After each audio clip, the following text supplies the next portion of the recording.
প্রধান রাজনৈতিক দলগুলোর সঙ্গে শনিবার থেকে আবারও সংলাপে বসছেন প্রধান উপদেষ্টা doctor Mohammad Yunus. Foreign service একাডেমিতে এক সংবাদ সম্মেলনে তার প্রেস সচিব শফিকুল আলম জানান, এবার আলোচনা হবে সংস্কার কমিশনগুলোর অগ্রগতি এবং দেশের আইন শৃঙ্খলা পরিস্থিতি নিয়ে। বিস্তারিত জানাচ্ছেন সাজ্জাদা সুইটি।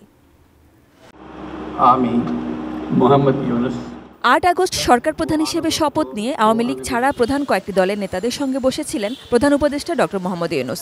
সরকার গঠনের ব্যাপারে নানা পরামর্শ ছিল প্রথমবারের সে সংলাপে। এরপর আগস্টের শেষের দিকে বিএনপি ও ইসলামী দল সহ বেশ কয়েকটি দলের নেতাদের সঙ্গে বৈঠক হয় ডক্টর ইউনূসের। দ্বিতীয়বারে সে সংলাপে দলগুলোর কাছ থেকে সংস্কার প্রস্তাব সংগ্রহ করা হয়। তাদের বিভিন্ন চাওয়া ও আপত্তির জায়গাগুলো পরিষ্কার করে জেনে নিতে চেয়েছিলেন প্রধান উপদেষ্টা। সংবিধান সংস্কার, টানা ২বার কেউ প্রধানমন্ত্রীত্বে থাকবেন না, প্রধানমন্ত্রী ও রাষ্ট্রপতির ক্ষমতার ভারসাম্য, তত্ত্বাবধায়ক ব্যবস্থা ফেরানো, চাঁদাবাজি মুক্ত দেশ চেয়েছিলেন দলগুলোর নেতারা। প্রিয় দেশবাসী, এরপর জাতির উদ্দেশ্যে দেয়া ভাষণে ৬টি সংস্কার কমিশনের প্রধানের নাম ঘোষণা করেন প্রধান উপদেষ্টা। কমিশনগুলোর কাজ ১ অক্টোবর থেকে শুরু হওয়ার কথা ছিল, কিন্তু এরই মাঝে নতুন সিদ্ধান্ত আসে। কমিশনের কাজ শুরুর আগেই আরেক দফা ডাকা হচ্ছে রাজনৈতিক দলগুলোকে। এই শনিবার থেকে আবার নতুন দফা আলোচনা শুরু হবে।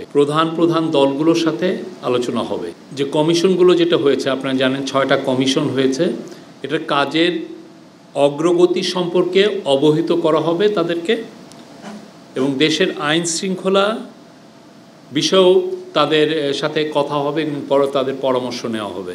এই ডায়ালগটা হচ্ছে একটা চলমান প্রক্রিয়া। মাঠের অলরাউন্ডার আমি, আর ঘরের all rounder Tylox. Tylox toilet cleaner, clean মানেই টাইলক্স। আগামী ২ থেকে ৩ দিনের মধ্যে সংস্কার কমিশনগুলো পূর্ণাঙ্গ করা যাবে বলেও সরকারের আশা।